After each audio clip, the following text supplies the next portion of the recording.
Em processo, já estamos gravando. Bom, boa noite, então, oficialmente e para os registros, a todos e a todas. É um prazer estar de volta. Quero desejar feliz 2021 agora ao vivo para vocês. Já desejei via vídeo. Eu espero que vocês tenham assistido. Espero que o silêncio no fórum seja reflexo de que aquilo que estava, né, os conteúdos explicados no vídeo tenham ficado suficientemente claros e não tenha havido qualquer dúvida. Então, hoje à noite nós temos o prazer aqui de ter a participação da Melissa. A Melissa, já comentamos com vocês, é uma das co-criadoras deste módulo desde o início. Infelizmente, devido aos compromissos com outros módulos, ela não, nos últimos anos, ela não tem conseguido disponibilidade para acompanhar mais de perto, né, o nosso módulo, mas sempre a gente convida, pelo menos a Melissa, trazer essa participação dela neste assunto, porque é um assunto que ela absolutamente domina, é o que ela faz pesquisa, né? Então é uma referência nessa área.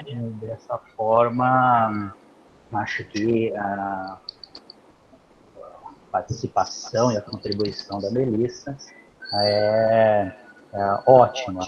E também a Melissa é muito boa em provocar as discussões, coisa que a gente vê pouco aqui. Bom, aqui não, aqui na tutoria até que rola uma boa discussão. Na tutoria sempre né, a gente provoca os alunos a apresentar alguma coisa, então sempre tem aí uma discussão. Então, já imediatamente já passo aí a palavra. Não sei se o Fábio quer falar alguma coisa, dar, né, boas-vindas aí, pessoal, e depois a gente já pode ir direto para a Melissa fazer a sua apresentação. Tá bom? Não, acho que é mais dar um salve aí para todos os alunos, desejar um bom ano aí e retomar aí nosso módulo aí com força total. Acho que mais isso mesmo.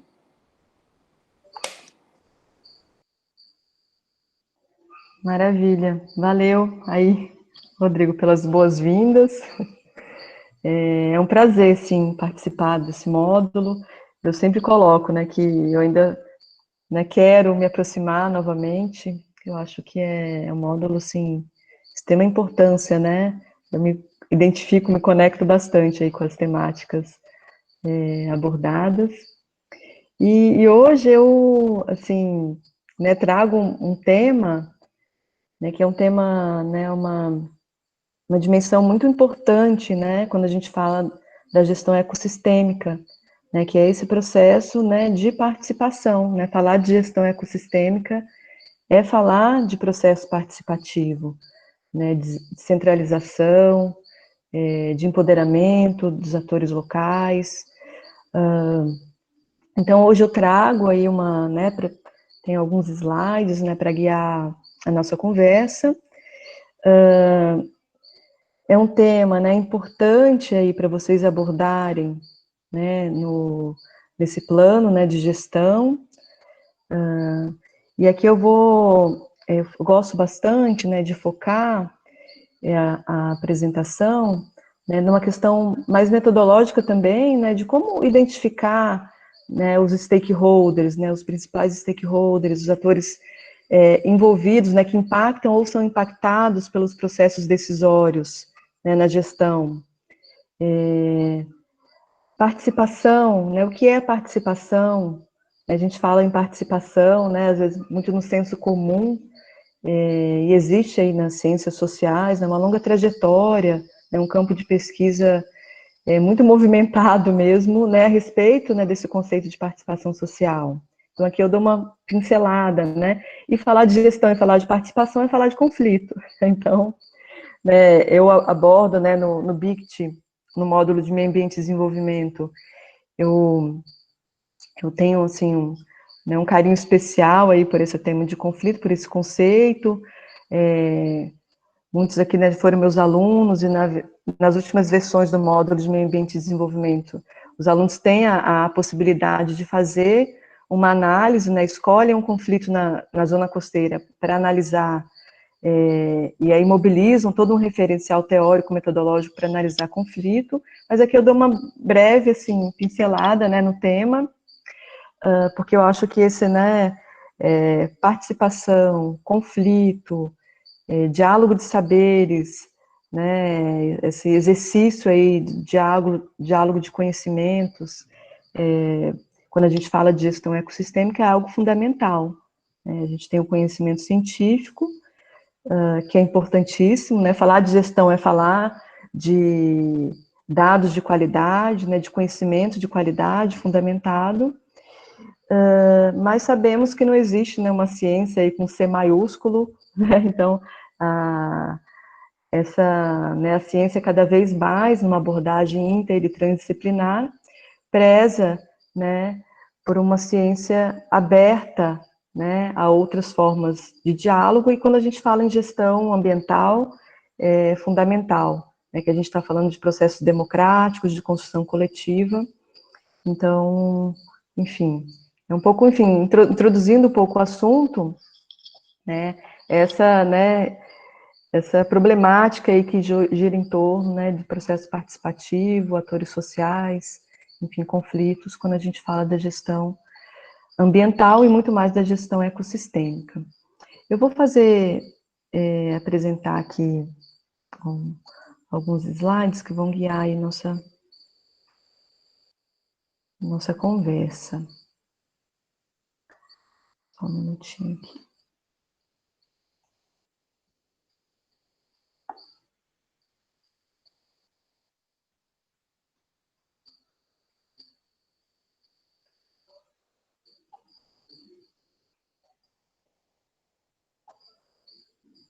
Calma aí que eu não... Só um minuto, gente. Apesar da prática, eu sempre me enrolo aqui na hora da apresentação. Deu uma travada aqui. Eu tinha esquecido como é que apresentava, ficava procurando, cadê, me Gente, ajuda. vocês dão... Entendo bem. 2020. Eu gostei tanto de 2020 que eu deletei todo, renovei para 2021. A gente também, né? Pós-recesso, vira outro... Na verdade, está travando um pouco aqui Ah, é? a minha internet. Deixa eu ver aqui.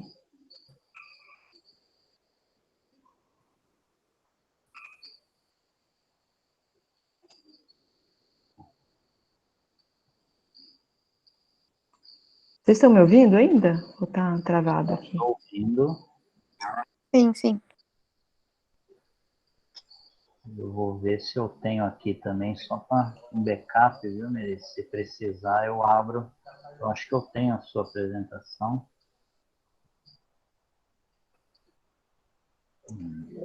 Vocês estão me ouvindo, Rodrigo?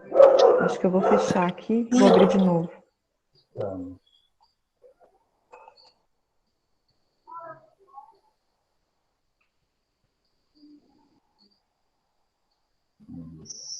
Tem aqui.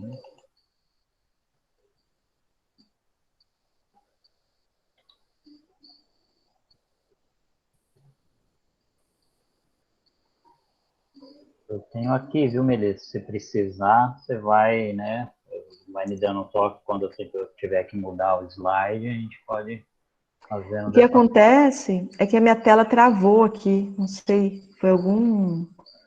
Ah, Eu não sei, eu acho que nem é a internet, meu computador...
É a impressão minha, mas acho que o Rodrigo e a Melissa caíram, né? Aparentemente, sim. Acho que sim, professor. Eu tô vendo um silêncio aqui.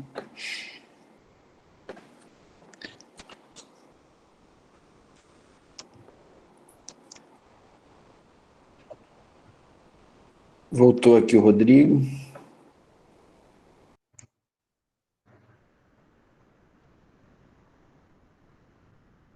Microfone, Rodrigo. Obrigado. A Melissa voltou, ela tinha saído, né? Antes de eu cair. Tinha. Tá.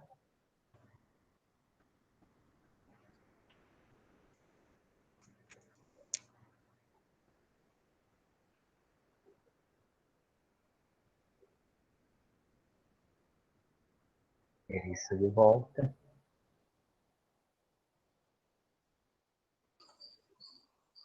Pronto, gente. Acho que agora travou, tive que sair mesmo. É. Vamos ver agora. Vamos ver agora.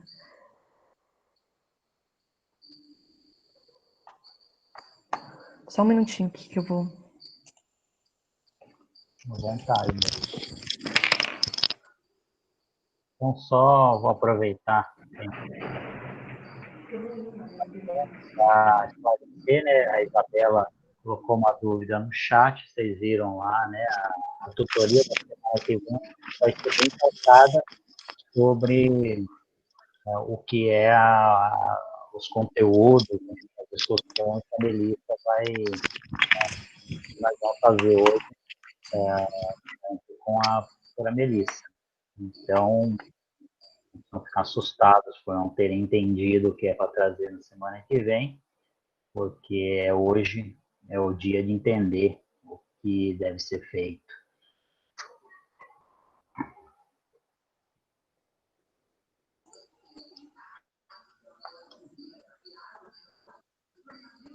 Gente, vocês me desculpem que não costuma ser tão atrapalhado assim as minhas aulas, mas hoje eu vou tentar aqui de novo. Sempre.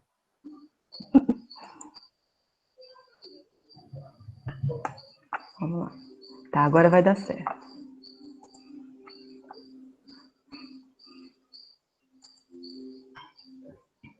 Opa, agora sim.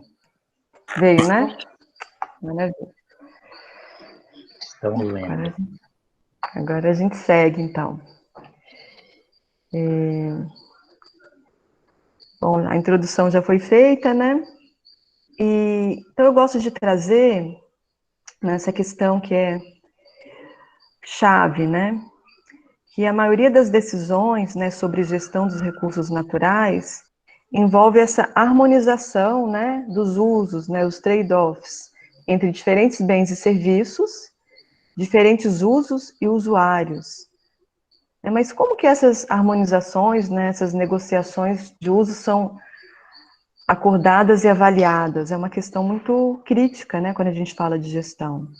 E como nós determinamos quem deve ser o principal beneficiário da gestão de determinado ecossistema.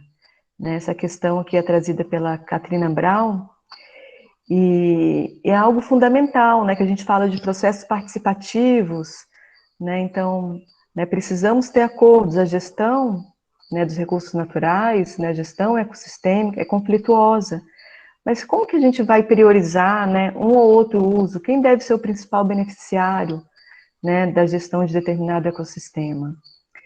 E aí tem essas questões chaves, né, questões-chave que são fundamentais, então, para lidar com essas questões, né, de negociação, de harmonização de interesses, né, de usos, né, dos usuários, né, interesses dos usuários, né. Então, quem são os interessados, os stakeholders na gestão, né, na gestão ecossistêmica? O que é participação social, né, como promover de fato a participação social e como podemos aí, né, identificar e administrar ou mediar os conflitos existentes, né? Então, a gente dificilmente fala de resolução de conflito, né? O conflito, ele é intrínseco, né, à vida social.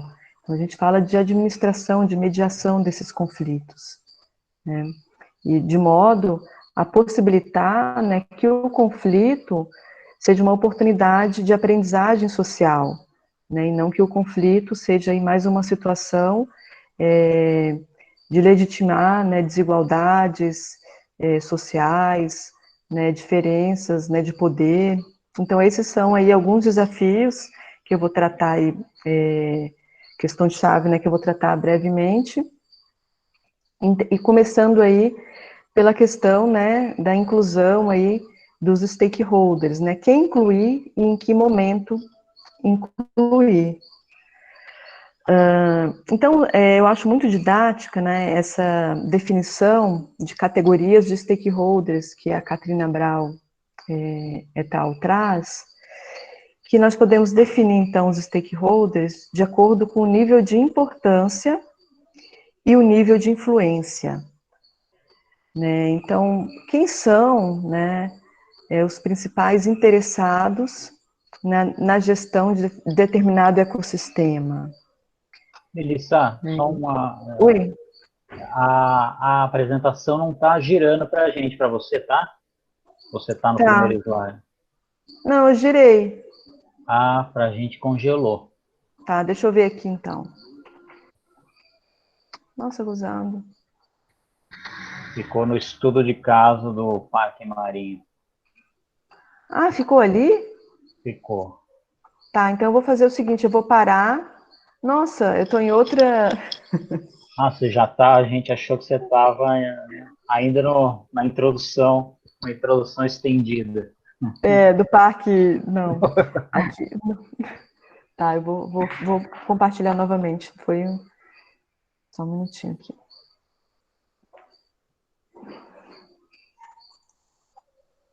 Ainda bem que você avisou. Quando você falou, né, começou a fazer mais referência ao slide, talvez, acho que alguém começou a comentar no chat. Agora sim. Tá aparecendo? Tá. Tá, então eu Tenta, eu fiz tenta apertar F11 para ficar grandão. É boa. Se puder aumentar, Melissa, ou botar modo de apresentação, ou pelo menos na Zoom, tem um maisinho, acho que é embaixo. Calma aí, vou trazer o zoom aqui. Ah, Melhorou? melhorou. Tá.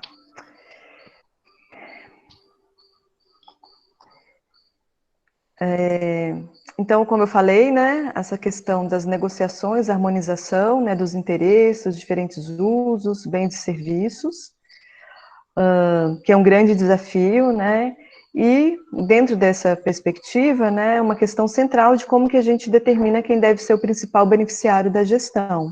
E aí eu trouxe essas questões-chave, que são questões que, não que eu vá responder exatamente, né, a gente vai dialogar aqui, mas eu vou chamar a atenção, né, trazer alguns elementos para a gente pensar essas questões-chave.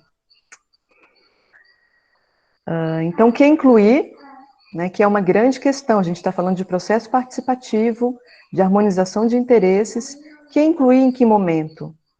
É uma questão central e que muitas vezes essa questão não é olhada com o devido cuidado e profundidade que ela merece, porque ela é determinante, inclusive, para garantir, de um certo modo, a legitimidade dos acordos e cumprimento de acordos no processo de gestão. E garantir também uma certa, eu diria, né? Eu diria que você incluir stakeholders em momentos certos, né? Que incluir garante uma certa distribuição, uma equidade ali na distribuição de poder, tá? Então, vamos lá, né? Definindo as categorias, esses dois critérios, que eu acho muito didáticos, existem outras formas de categorizar stakeholders, mas eu acho que esses dois critérios são muito elucidativos, tá? Então, o nível de importância, né, varia de acordo com objetivos da gestão. Então, se a gente está falando, né, de uma gestão num território utilizado principalmente por pescadores artesanais, por exemplo, os pescadores têm um nível de importância altíssimo, né? Porque eles vão ser os principais influenciados em qualquer decisão que for tomada relativa ao uso daquele, né, território, daquela porção do território, e eles também vão influenciar, né, eles são grandes influenciadores aí, né, inclusive da qualidade, né, daquele ecossistema. Então, eles têm um grande nível de importância. E o nível de influência? Que nível de influência? Eu estou falando principalmente da questão do poder, tá? Nem sempre, né, aqueles grupos sociais que têm um nível alto de importância, né, um grande nível de importância, são aqueles que têm um nível alto de influência nos processos decisórios, tá? Então, a gente precisa, de alguma forma, harmonizar esse processo. E aí eu chamo a atenção, né, para essa questão de que muitas comunidades locais, né, e populações indígenas, né, populações tradicionais, com estilos de vida tradicionais, não apenas dependem dos recursos, né, biológicos, mas possuem conhecimentos, inovações e práticas que são relevantes tanto à conservação da diversidade biológica, quanto à utilização sustentável de seus componentes. Então, isso é uma questão que eu chamo a atenção, né, que muitas dessas comunidades, elas têm sim um nível de dependência alto, mas também tem muito a contribuir no processo de gestão, né, no processo de tomada de decisão. Então, essa relevância também dos saberes, né, do conhecimento local e tradicional na gestão ecossistêmica. Então, vamos lá. Então, eu apresento aqui, né, essa tipologia, né, essa categorização dos stakeholders, pontuando aí, né, essa questão que eu trouxe, né, que muitas vezes os stakeholders primários, né, eles têm, né, um alto nível de importância, mas muitas vezes um baixo nível de influência nas tomadas de decisão. Os stakeholders secundários, né, são aqueles stakeholders que eles têm normalmente um baixo nível de importância, ou seja, não tem um grande nível de dependência aí dos recursos, né, muitas vezes não são os grupos sociais que utilizam de fato os recursos naturais, mas eles têm sim um nível de influência alto, tá, no sentido de gestão, né, de tomada de decisão, de regramento desses recursos.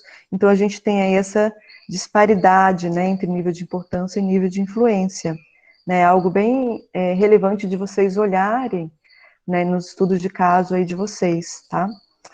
E temos aí uma categoria que a gente chama de stakeholder externo. O que seria isso, né? São stakeholders que não têm aí uma relação, muitas vezes direta, tá, com os recursos naturais, eles não utilizam, né, os recursos, não são usuários de recursos, mas eles têm, de alguma forma, um certo nível de influência, que oscila entre baixo e alto, como, por exemplo, né, algumas ONGs, tá, que elas não têm ali um nível de dependência em relação aos recursos, mas que podem ser, né, stakeholders que têm ali uma atuação no território, desenvolver pesquisas, né, mesmo nós, por exemplo, né, pesquisadores, né, a própria universidade, muitas vezes, pode ter um nível de influência variável, né, dependendo do contexto, né, então cada contexto, cada situação, né, vai ser um retrato diferente aí dessas relações, tá, das categorias, né, stakeholders primário, secundário e externo, e seu nível de importância e influência, tá certo? Então, assim, de maneira breve, eu vou trazer um exemplo ali que vai deixar um pouco mais claro. E aí, pontuando, né, que stakeholders primários deveriam ser incluídos no processo deliberativo, tá? Então, stakeholders primários devem ser incluídos, né, devem ter, sim, maior poder na tomada de decisão, porque eles são aquele grupo social que tem um nível de importância alto, tá? Eles têm um nível de dependência alto, então eles devem ter, sim, um poder alto no processo de decisão.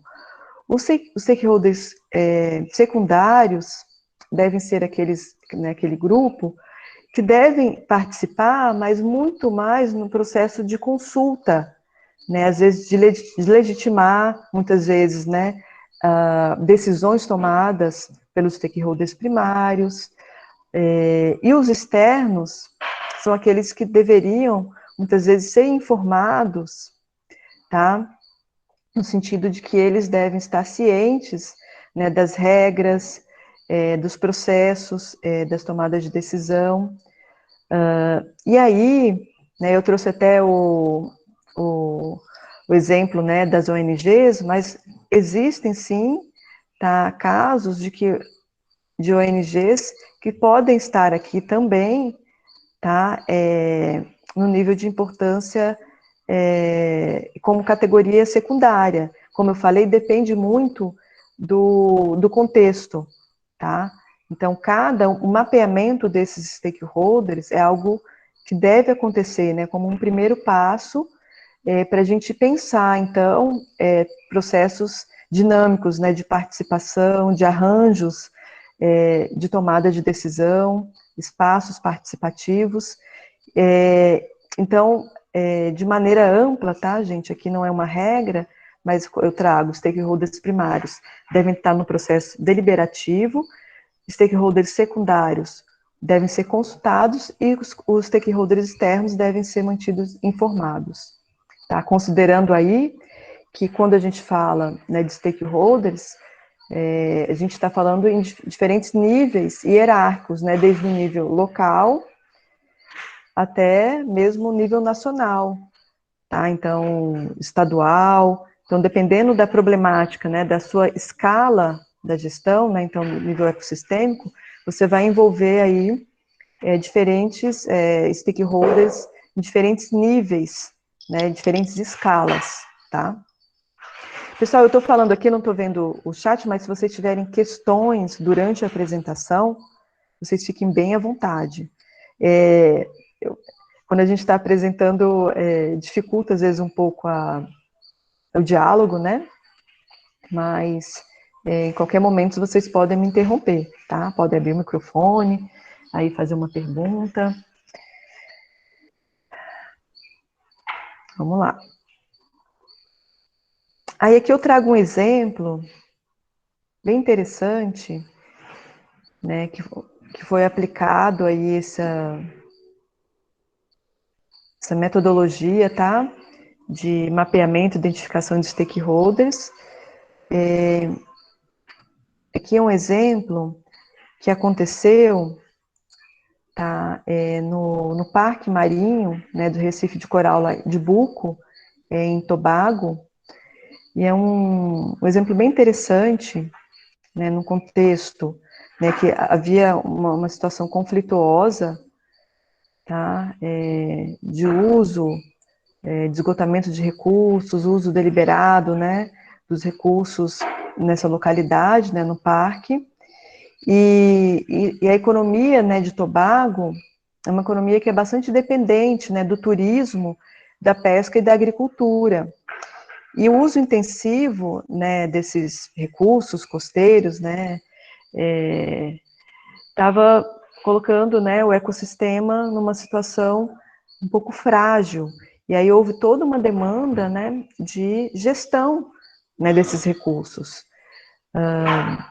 Então, esse uso intensivo, ele, né, estava sendo feito, né, tanto, né, como propósitos aí comerciais e também como propósitos realmente de garantir a manutenção dos meios de vida da comunidade local, tá?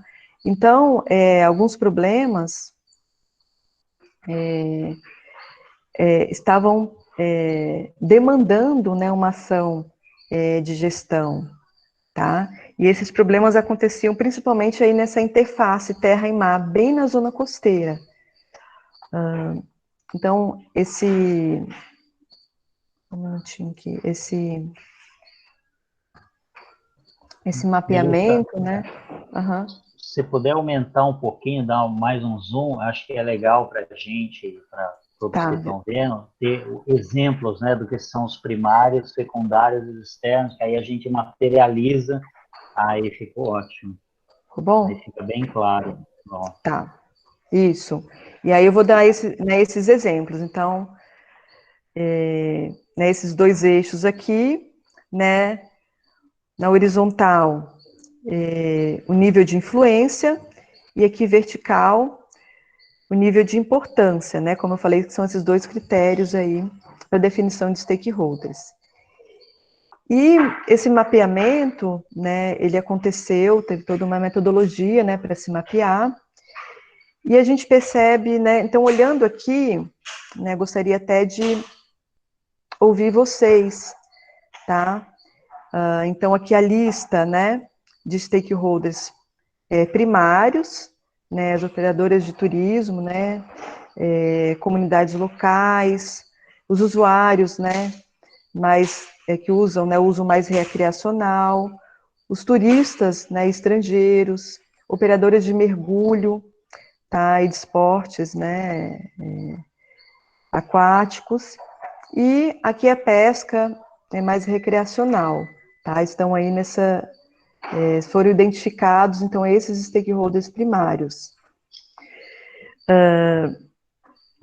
E stakeholders secundários, a gente percebe, principalmente, as agências, tá, governamentais, principalmente, né, os gestores dos recursos, né, tanto em nível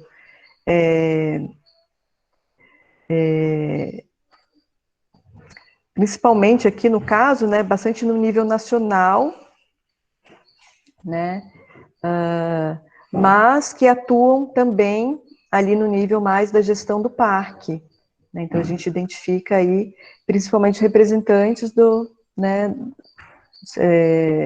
governamentais. E os stakeholders externos,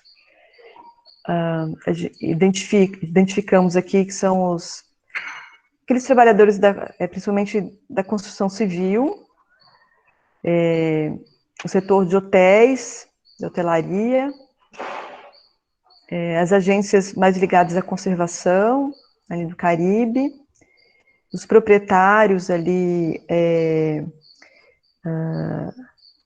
de barcos, né, que ancoram ali justamente lá no Recife, né, de Buco, agências de viagem, as ONGs conservacionistas, autoridades, né, de desenvolvimento industrial e do turismo, e os motoristas, agências de táxi, né, que são muito, causa até um estranhamento, mas que também, de alguma forma, né, eles têm uma relação, porque eles, como eu falei, uma atividade fundamental nessa região, em Tobago, e aí quando a gente fala dessa região do parque, é o turismo. Então, a gente está falando a respeito, né, do transporte de turistas, que é feito principalmente por táxi. Então, qualquer ação, né, medida, tomada de decisão, de alguma forma também influencia, mas é uma influência já muito, muito pequena, né? Então, o nível de importância deles é bem pequeno, e também o nível de importância, o nível de importância, né, ele já é um pouco mais baixo, e o nível de influência é baixíssimo. Tá? Então, eu gostaria que vocês olhassem, antes de qualquer coisa, né, que vocês olhassem aqui e me falassem um pouco, né, o que vocês percebem, né, em relação às diferentes categorias, né, e onde elas estão localizadas, né, quem são os principais, né, o grupo, né, né, grupos específicos, né, que se localizam, né, aqui no altíssimo nível de influência, quem tem baixo nível de influência, ou desculpa, de importância, e como é que os grupos estão localizados em termos de nível de influência. Né? Queria abrir, assim, para comentários, o que vocês identificam, né, em termos aí desse mapeamento. Eu acho muito bacana, assim, em termos visual, esse gráfico. Tá aberto aí, pessoal. Vocês podem comentar.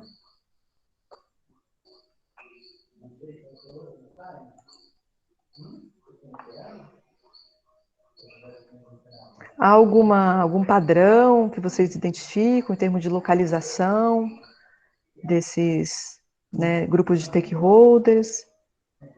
Fiquem à vontade para... Não precisa ser uma análise pronta, tá, pessoal? Mais intuitiva, em termos de bate-pronto, né? Olhei e identifiquei. Eu acho que segue um pouco o que você mostrou na primeira tabela, né, professora? Os primários, eles têm uma importância maior e uma influência menor. O secundário, ele está mais, eu vejo por esse gráfico no meio termo ali, né? E os externos, eles variam, mesmo que nem está na tabela anterior que você mostrou.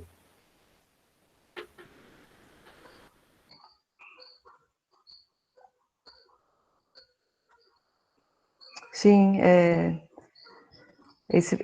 parece que esse padrão, né, ele se mantém ali, né, nesse mapeamento ali no parque em Buco. Mais alguma questão que chama atenção, pessoal?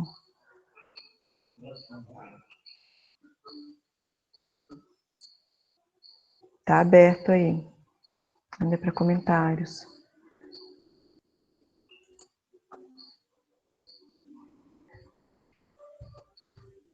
É interessante perceber aqui, né, esse quadrante aqui, que a gente percebe, né, de 1 a 6, estão todos aqui, né, do lado esquerdo, né, nível de influência baixo, né, nível de influência baixo. A gente percebe aqui, né, os operadores de turismo lá, e a comunidade local, com um altíssimo nível aí de importância, né, e as operadoras aqui de turismo que, assim, eles estão naquele extremo, né, altíssimo nível de importância e baixíssimo nível de influência. Né? Então, é bem interessante, bem didático, e eu acho que é bem interessante, assim, se vocês toparem, né, o desafio, de fazerem um exercício, né, entendendo que, né, eu acho que ainda enquanto produto, né, para a disciplina, a gente entende que não tem como ter uma profundidade, né, que foi feita uma pesquisa, mas eu diria que como ainda pesquisa exploratória, né, de experimentar um pouco, né, essa categorização, né, de trazer um pouco, né, de maneira visual, né, esses níveis de influência e importância. Eu acho que é um exercício bacana, por mais que, né, cada um de vocês tenha consciência de que não é, né, ainda não se apresenta, né, enquanto um mapeamento que retrate, talvez mais próximo da realidade que vocês estão se debruçando, mas eu acho que é um exercício, né, pode ser um exercício interessante para vocês. Não sei o que o Rodrigo acha, né, o Fábio, mas, enfim, eu acho que é muito válido, né, enquanto exercício. Eu acho que sim, eu concordo, Melissa. Acho legal, né? Pelo menos acho que talvez eu não sei, né, se é o termo mais correto, mas me parece, né, as anomalias, né, ou as distorções na gestão, como você mostra, né, grupos que têm alta importância e baixa relevância, né, me parece uma anomalia para uma boa gestão. Outra anomalia interessante de olhar é um outro quadrante, né, os de alta influência e baixa importância, que também, né, aí a gente vê quem é que tem o poder e que tem importância mínima, né, para o território ali, né? São pouco influenciados ali, dependem pouco ali, né? Provavelmente porque são, né, grandes corporações, né? Enfim, que não dependem especificamente do Recife, de Buco, de Tobago para o seu sustento. Então, acho que é legal no trabalho deles olharem, pelo menos identificarem quem são essas anomalias aí, né? Tanto de um lado, dos vulneráveis, quanto dos poderosos. Acho que é interessante fazer esse exercício, com esse olhar crítico. Né? Muito bacana. Não, é interessante aqui, né, se a gente percebe, né, o setor da construção civil e hotelaria, uma influência altíssima, né, e aí a gente já consegue prever, né, o desafio que é harmonizar os interesses, né, porque a gente tem aqui, ó, dois extremos, né, aqui e aqui. Uma disparidade, né, de poder imensa, né, quando a gente fala influência, a gente está falando de poder, né? Uhum. Bem, bem interessante mesmo, né, essa... Professora, Pode falar. eu tenho um pouquinho de dúvida em como identificar o nível de influência de um grupo no processo. Boa pergunta, né, no caso, né, então quando a gente fala de nível de influência, a gente está falando de poder nas tomadas de decisões, né, no caso aqui, quando se trata de uma pesquisa, né, aí você vai a campo, você compreende as regras, você entrevista, né, você começa a mapear, né, porque o que acontece, né, Ana Carolina, o fato de muitas vezes você trazer, né, você criar, ter um espaço, por exemplo, né, o parque, né, um conselho ali como espaço participativo com representações de diferentes stakeholders, né, então os conselhos de unidade de conservação, a gente tem essa configuração, né, de um espaço participativo. Porém, a gente identificar, né, que nem sempre o que né, o interesse, né, de cada grupo social, ele é considerado da mesma forma. Ou seja, né, se você percebe, né, que um exemplo, por exemplo, um exemplo prático no caso do parque, né, de Buco, né, como é que a gente pode perceber, né, que o setor de hotelaria e o setor da construção civil tem uma grande influência no processo de tomada de decisão.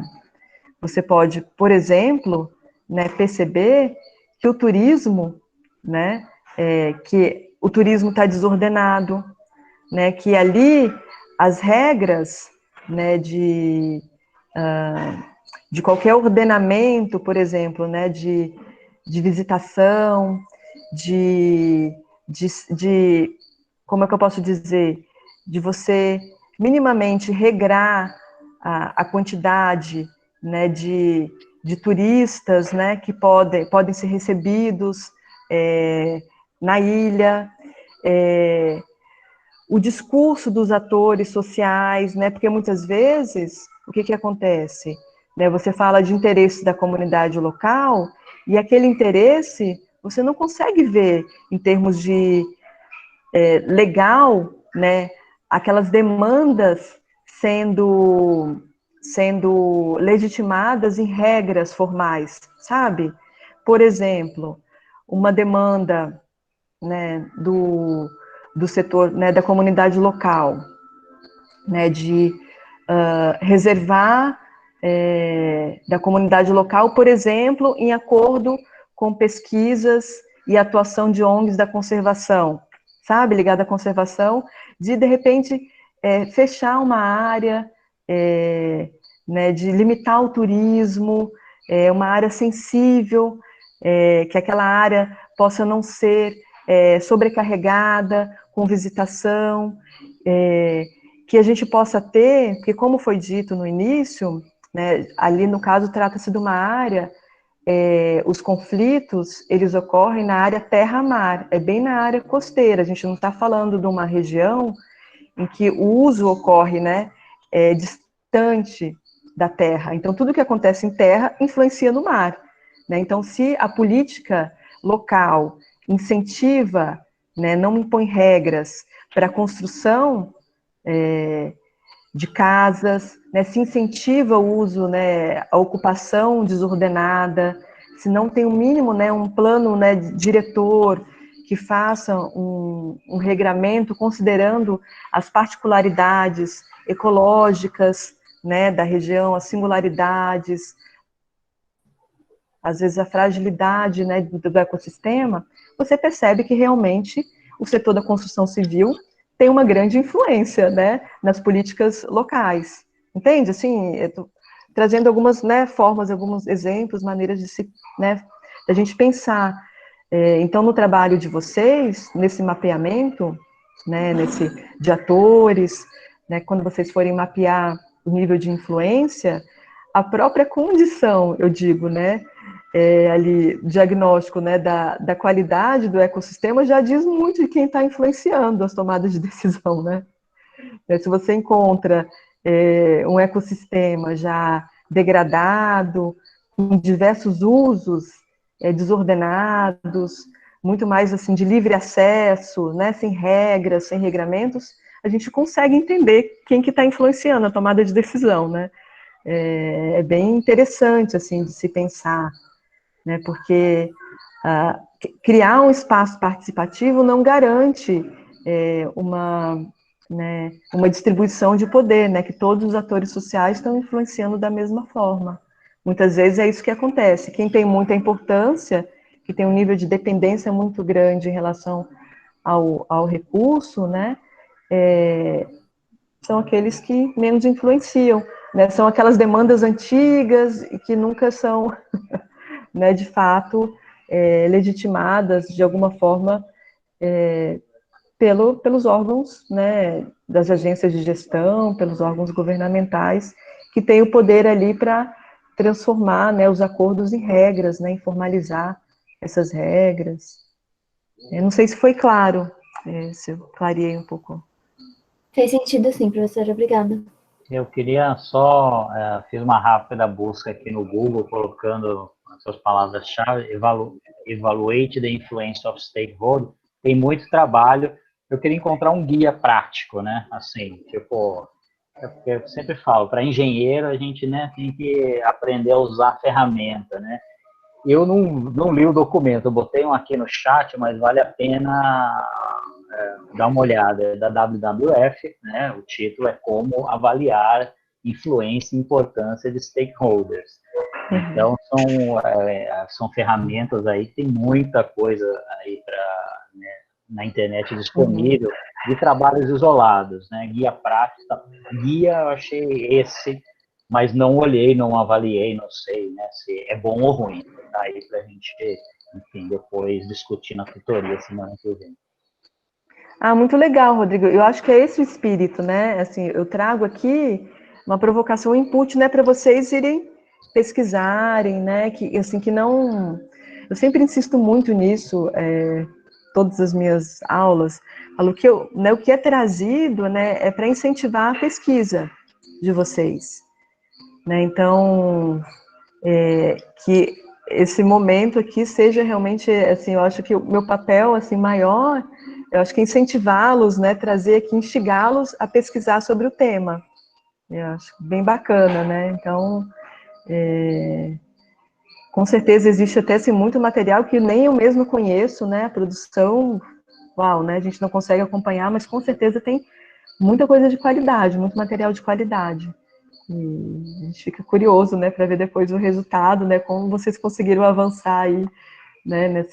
Nesse aprofundamento, né? E criatividade também, né? Eu sempre acho, né? Toda pesquisa, né? Nesse arranjo aí, como é que dialoga, às vezes o modelo, às vezes o que eu trouxe aqui, às vezes alguma contribuição, né, de outra autor, né, de outra publicação, esses combinados aí, esses arranjos são sempre muito interessantes. Né? Vamos lá. Mais alguma questão sobre isso? Sobre essa... A gente vai, enfim, conforme for surgindo aí, eu insisto aí novamente que vocês podem me interromper e fazer as perguntas. Bom, então a gente falou um pouco do mapeamento, né, dos stakeholders, no processo de gestão. Então, a gente está falando na prática, assim, de participação social, né, então, identificamos os stakeholders, né, em que momento envolvê-los, e a gente percebe como é importante, né, considerando que muitas vezes os stakeholders, né, primários, que têm alto nível de importância, são aqueles que têm baixo nível de influência, a gente tem que olhar aí com cuidado para os processos participativos, né? Isso indica que os processos participativos, eles têm ocorrido, sim, de maneira muito desigual, com disparidade de poder, tá? E aí eu gostaria de perguntar para vocês, né? Eu acho sempre interessante, né, ouvir, né, o que é participação, né, social, gente? O que é participação? E a gente sabe, né, que a participação, ela só é possível, né, num arranjo, né, num governo democrático, né, a gente sabe muito bem, né, por outro lado, né, o que não é participação, né, o que é, né, de fato, um governo autoritário, que não possibilita participação social, tá, mas o que de fato é essa participação, né? Eu estou aqui, né, numa aula, né, sobre participação, aqui tentando, né, de vocês, não é isso? É interessante a gente pensar dessa forma. Mas o que é participação? O fato de vocês estarem aqui, né, e eu estar abrindo, né, o espaço para vocês falarem, para vocês... Isso é participação? Né, todos estão participando, o fato de vocês estarem aqui, será que todos estão, de fato, participando? Eu queria escutar um pouco de vocês. O que é participação social? Eu acho que participação não necessariamente é isso que eu estou fazendo aqui, né? Participando nesse momento. A gente está ciente do que está acontecendo, né? Do que você está abordando, a gente está entendendo, está ciente do que está acontecendo, e também ter o direito de poder opinar, poder participar e dar opinião e afins. Não sei, pode ter mais variáveis, mas eu acredito que isso também seja participar. Participar de... ter participação de determinado assunto não necessariamente é estar ali atuando naquilo também, mas estar sabendo o que está acontecendo. Não sei se tem mais coisa. Obrigada, Isabela. Então, de alguma forma, você saber, né? Então, participação exige também...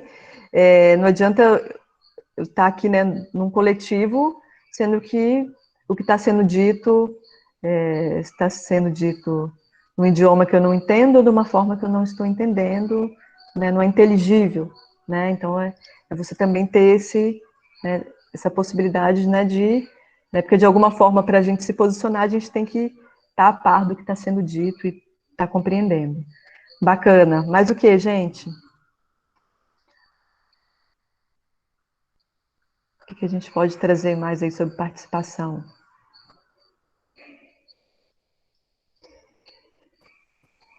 Eu acho que participação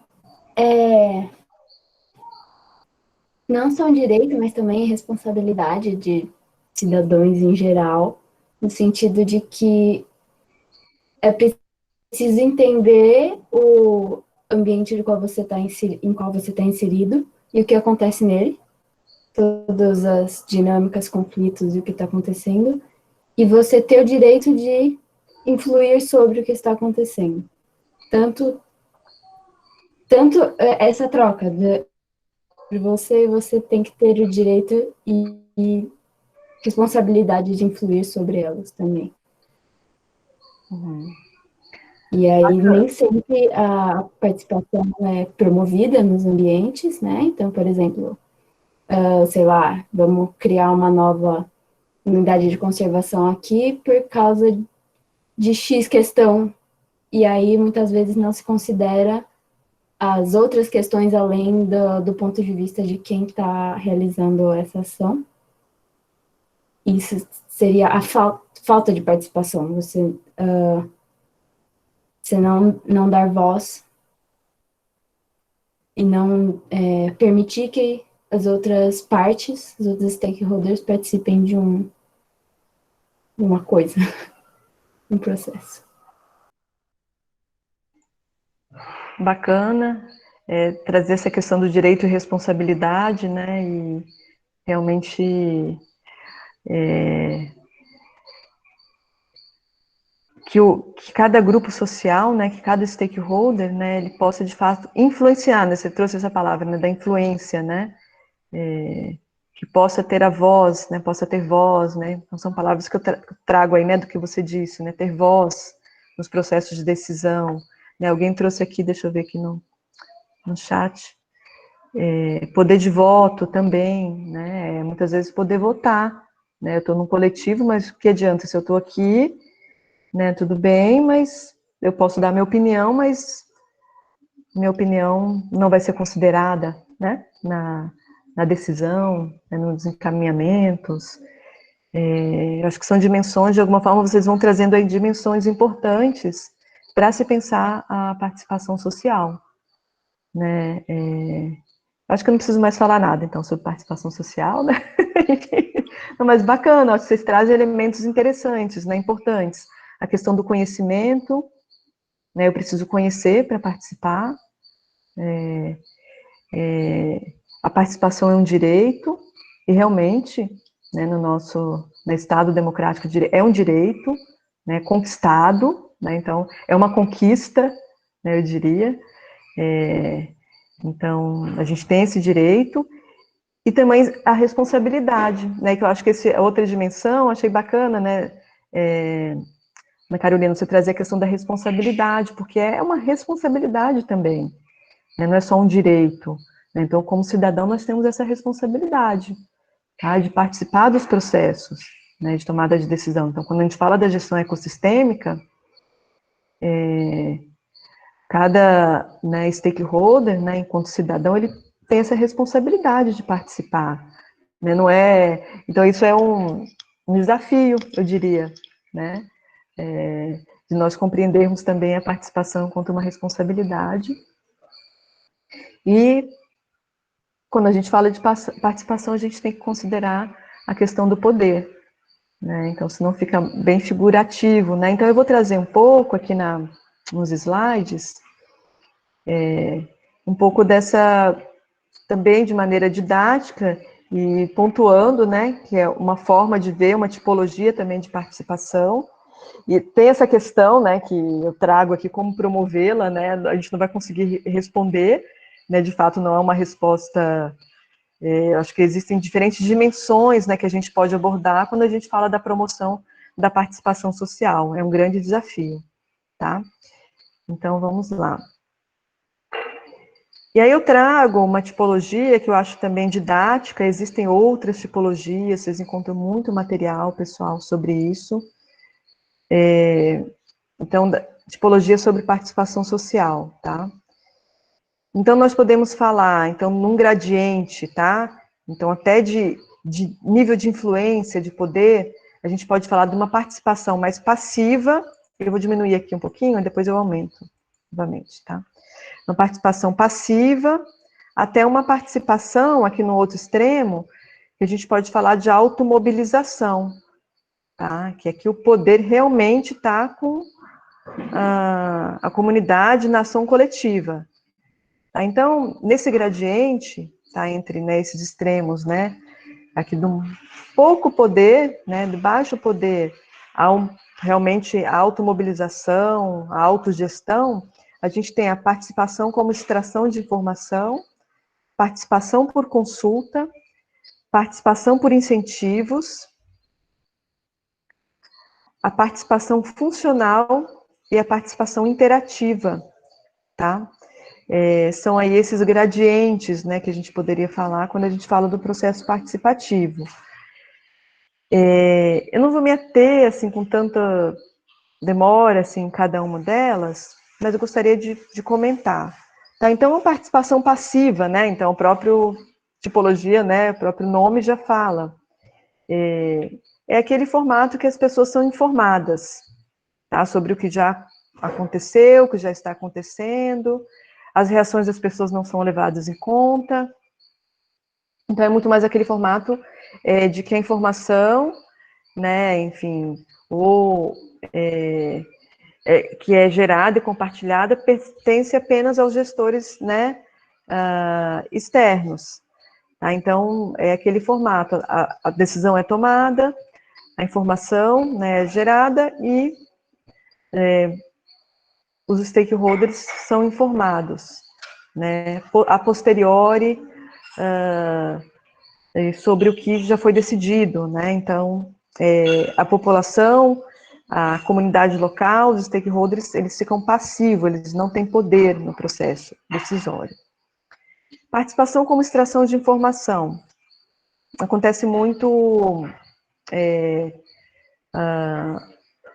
nas pesquisas, né? Às vezes nas pesquisas também para a gestão, que as pessoas participam respondendo a questionário de coleta de dados. Então, elas não têm oportunidade de influenciar os procedimentos. As informações geradas não são nem compartilhadas nem checadas.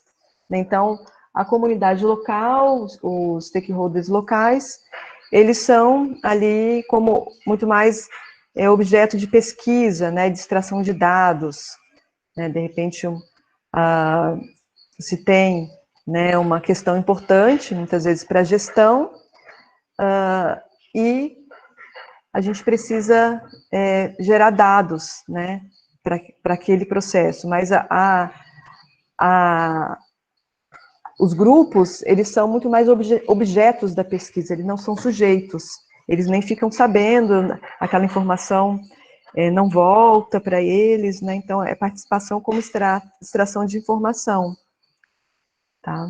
Participação por consulta. As pessoas são consultadas por agentes externos que definem os problemas e as soluções, e podem modificá-las conforme a reação das pessoas, né? Não compartilha nenhuma tomada de decisão. Então, como foi dito aqui, né, por vocês, é muito ainda aquele estágio, né, anterior, que você não tem ainda compartilhamento de poder, tá? As pessoas, elas são consultadas, às vezes para falar sua opinião, seu posicionamento, sobre determinado, muitas vezes, né, problema relevante para a gestão, mas a posição das pessoas não é necessariamente levada em conta na tomada de decisão, tá? Então, aqui a gente pode falar, né, então, de consultas mais individuais, ou então até mesmo, às vezes, de alguns fóruns, né, de debate, conselhos mais consultivos, em que as pessoas, né, os stakeholders, eles são consultados, mas não necessariamente a posição deles é levada em conta no momento, né, de definir regras, de tomar decisões. Participação por incentivos. As pessoas participam oferecendo recursos, como força de trabalho, tá? Em troca de incentivos como comida, dinheiro ou outro incentivo material. De modo geral, quando o incentivo termina, as pessoas deixam de participar. Isso às vezes acontece, né, por ações governamentais, tá? Muitas vezes pesquisas, né, que muitas vezes você pode, né, determinada pesquisa, contratar, né, alguns stakeholders locais para coleta de dados, por exemplo, e você tem muitas vezes um recurso, né, algum incentivo material, porque você tem um projeto, muitas vezes, e naquele momento você pode pagar aquelas pessoas, né, oferecer algum incentivo material para que as pessoas participem, tá? Muitas vezes reuniões, né, você vai fazer uma reunião, e naquela reunião você vai pagar a diária para aquela pessoa participar, sabe? Então, assim, algum incentivo para a participação. E aí, quando acaba, muitas vezes aquele processo participativo deixa de existir, porque não tem mais um incentivo.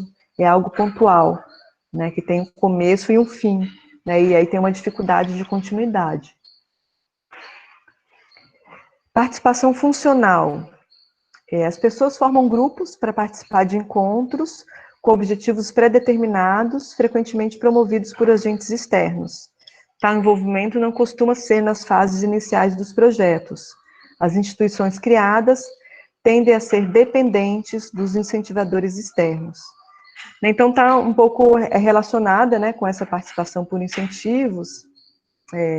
Muitas vezes, né, você tem algum grupo, né, que propõe, né, às vezes um projeto, uma ação, com objetivos pré-determinados, e você convida os grupos envolvidos para participar daqueles encontros. Mas, novamente, às vezes é um projeto pontual, que tem, claro, pode ter sua importância, mas que tem muita dificuldade de continuidade, porque muitas vezes os próprios objetivos do projeto, eles são definidos por agentes externos, e às vezes você chega no local para desenvolver aquele projeto, e aquele projeto não faz sentido para aquela comunidade local. Então, você, às vezes, tem até muita dificuldade, né, em mobilizar aquelas pessoas, tá? Então, é uma participação, né, que a gente chama de funcional, no sentido que ela tem um começo, meio e fim, objetivos pré-determinados, né, número de encontros previstos, né, está previsto, então, né, os objetivos já estão definidos, então tem começo, meio e fim, tá?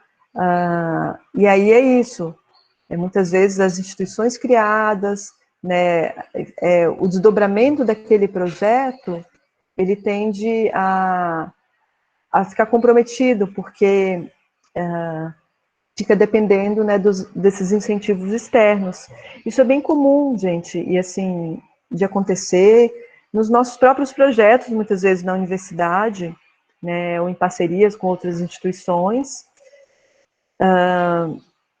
de que muitas vezes você tem ações, né, que as pesquisas mostram ser relevantes e que muitas vezes carece depois de continuidade, porque no momento que termina o projeto, você não consegue ainda ter o envolvimento daqueles grupos sociais, porque muitas vezes até nós saímos de cena, porque o projeto acabou, e aqueles grupos sociais, eles não se empoderaram do processo a ponto de dar continuidade.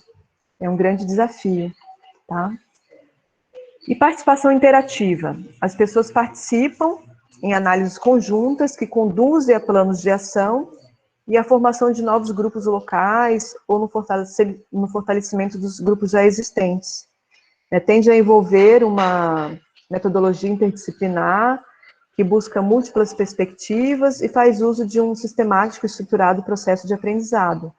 Esses grupos assumem o controle acerca das decisões locais, e então as pessoas adquirem o interesse em manter as estruturas e as práticas.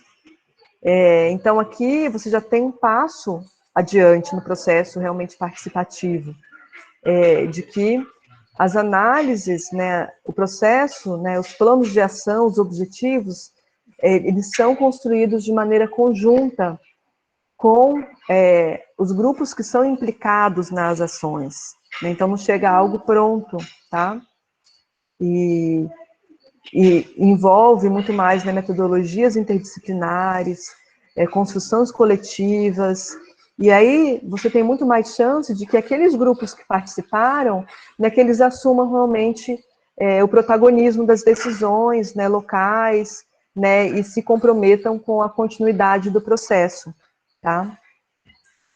E, por fim, a automobilização, tá? Aí, no caso, as pessoas participam tomando a iniciativa para mudar sistemas, então a gente fala muito mais de processo de auto-organização, que não depende, muitas vezes, de instituições externas. Então, essa automobilização, né, e ação coletiva podem ou não desafiar a distribuição não equitativa dos recursos do poder, né, mas, de fato, é um passo, né, muito mais de protagonismo, de automobilização, em que não há, né, pode sim, e isso é interessante, né, que esse processo de mobilização possa sim buscar parcerias com instituições externas, mas o início do processo, muitas vezes, ele não depende de um agente externo que vai chegar para impulsionar, tá, um processo de gestão, né, às vezes, de resolução de problemas, né, porque muitas vezes os conflitos, os problemas locais, né, eles existem e vão, né, se reproduzindo ao longo do tempo, e muitas vezes a comunidade, os agentes locais, né, não têm esse empoderamento, esse processo, né, de iniciar, né, um processo dinâmico para resolver os seus próprios problemas, né? Então fica carente, né, de às vezes uma atuação, uma parceria externa. Então o processo de automobilização já implica que a comunidade local tem assim já esse capital social, cultural, em termos né, de ter na cultura política, né, dessa comunidade uma certa, eu diria, prática mesmo participativa, né? De alguma forma, essa comunidade, esses agentes locais, né, esses stakeholders, eles já têm aí essa autonomia, tá? Esse empoderamento para iniciar processos participativos e ser muito mais protagonista do processo, né? Então, de maneira, né, sintética, a gente pode falar dessa tipologia. Essa tipologia, gente, assim, tudo bastante conceitual, e na prática, muitas vezes, esses tipos, que são tipos ideais, eles se misturam, tá? Não acontece na realidade é muito mais complexa, né? De falar, não, esse tipo de participação realmente é uma participação funcional, né? Então, assim, na prática, quando vocês vão ver os processos participativos, né, então, os conflitos e como a comunidade se mobiliza, quem são os parceiros, a gente vê aí uma mescla, muitas vezes, né, desses tipos, mas, claro, né, uma mescla, mas a gente consegue ver os gradientes claros, né? Esse tipo de participação ainda está uma participação um pouco mais passiva, tendendo aí para uma participação mais consultiva, né, por consulta, entende? Então a gente pode ter um olhar, não querendo se categorizar de maneira tão estanque, mas eu acho que essa tipologia ajuda a gente a pensar, né, em que medida o processo participativo ali é um processo que tende a uma participação mais passiva, por consulta, ou está caminhando ali para uma participação mais interativa, né, e como que isso acontece, tá? Então, eu acho que é bem interessante para a gente pensar, né? Então, quando vocês estão analisando, né, os espaços, né, no processo de gestão ecossistêmica, os espaços participativos, é interessante ver em que medida realmente esses espaços estão sendo apropriados, ou são espaços meramente ali formais, em que os stakeholders, principalmente os stakeholders primários, não conseguem se aproximar, não conseguem ter voz, né, não têm seus interesses considerados. Alguma pergunta, gente, sobre essa parte aí mais conceitual da participação?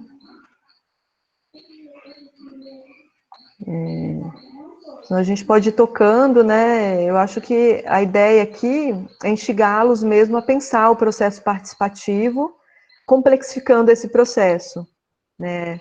De fato, a participação... pode falar. Eu queria fazer talvez uma pergunta mesmo, né, de quem eu conheço, né, essa tipologia aí através, né, dessa aula que você dá. E aí fiquei pensando aqui, mesmo que, apesar de ele estar num contínuo que parece no menos desejável até o mais desejável, o que pode ser verdadeiro, eu pergunto, né, você que tem experiência, né, nesse tipo de trabalho, pesquisa, se de repente, na verdade, você falou no mundo real são usados híbridos disso aí, né? Se de repente, dependendo do cenário, né, dependendo do território, das pessoas que estão ali, dos stakeholders, se uma categoria, né, que talvez localizada ali no espectro menos desejável não seja a mais importante, pelo menos para disparar um processo e depois isso ir evoluindo para outras formas de participação, se não não pode ser uma estratégia, né, ou uma tática de abordagem, né, para chegar até, né, eu acho que o que a gente deseja no final, né, se eu não estou enganado, é a automobilização, que as pessoas sejam protagonistas de um processo de transformação ali do território. Mas será que, né, de repente, dependendo do lugar, a gente chegar já com um papo de automobilização, a coisa já, opa, não, peraí, isso aqui não vai, aqui com a gente não vai funcionar. Como é que é isso? Não, bacana essa tua reflexão, Rodrigo, porque de fato não existe uma receita, né? Assim, não existe um modelo, uma receita para o processo participativo. Eu acho que a gente precisa considerar realmente que no nosso, assim, no nosso país, enfim, na nossa cultura política, é um desafio muito grande a participação, tá? De fato, da gente se apropriar dos espaços participativos nesse processo de construção, né, de uma gestão compartilhada, né? Então, quando a gente fala de gestão, né, de uma gestão ecossistêmica, a gente tem que pensar no processo participativo no sentido de um compartilhamento de poder, né, nas tomadas de decisão e das responsabilidades, né? Então, é isso, né? Não é só querer dar pitaco, né? Falar, não, eu quero desse, mas depois é que a gente precisa se engajar no processo de construção. E isso, de fato, não acontece de um dia para o outro. Tá? É uma questão muito bacana, eu acho que de se olhar, aí eu falo, né, para os estudantes, né, para a turma aqui, que espaços, né, institucionalizados já se tem no local, né? Tem espaço institucionalizado? Porque é isso, para a gente conversar, a gente tem que ter um espaço, né? Se a gente não cria um espaço, né, minimamente participativo, de diálogo, fica muito mais pulverizado, né? Como é que você... Porque é isso, assim, como é que a gente vai se organizar? Então, tem um problema de gestão, né, que precisa lidar, né, que é algo urgente.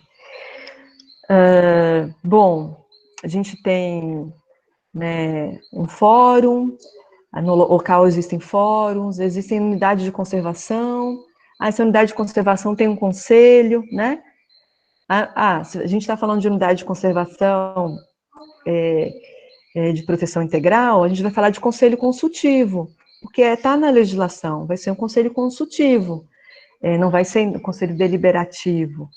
Tudo bem, mas nesse conselho consultivo a gente tem representação dos diversos setores, eles participam, entende? Por mais que seja consultivo, como é que isso acontece, né?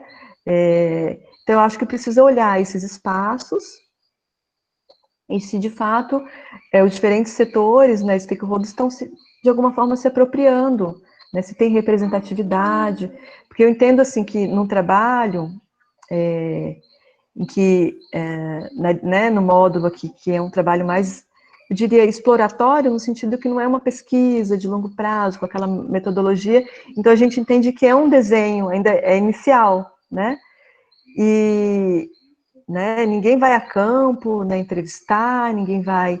Então, o que vocês conseguem, né, ver na literatura que indicam, de alguma forma, né, se ocorre ou não um processo participativo ali, né? Então, se a gente tem uma unidade de conservação que não tem conselho, então já indica algo, né?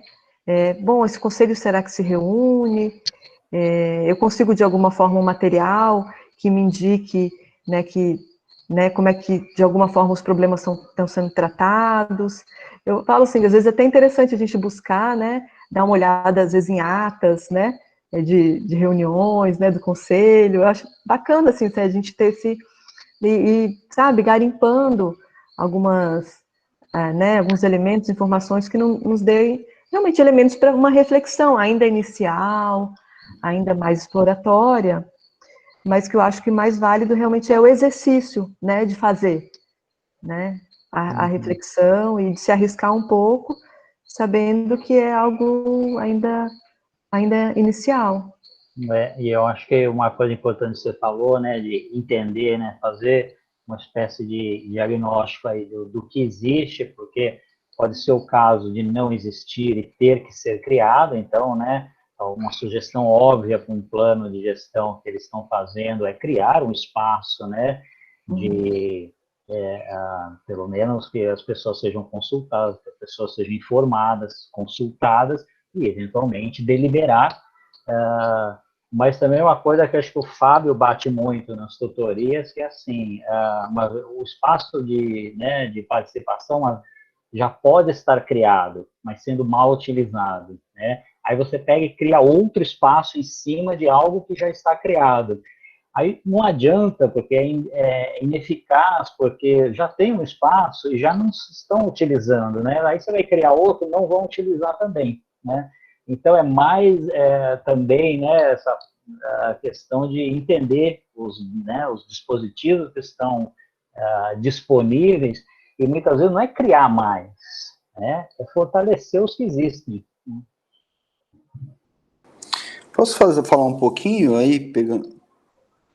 É interessante essas falas, tanto da Melissa como do Rodrigo, e acho que é interessante também, gente, até no sentido de promover uma reflexão de vocês frente aos desafios do trabalho de cada grupo, de vocês talvez, às vezes, vincular, ter uma percepção de que nos trabalhos, independente da existência de uma ferramenta de gestão baseada em área, como uma unidade de conservação pode ser, mas às vezes o fortalecer espaços de participação e de discussão, elas podem ocorrer independente de um contexto de uma ferramenta de gestão baseada em área. Às vezes, dependendo do que vocês avaliarem do trabalho de vocês, nas respostas possíveis do DeepSeek, vocês podem entender que se criar esse espaço de diálogo, de participação, pode ser uma resposta interessante para os problemas que vocês identificaram.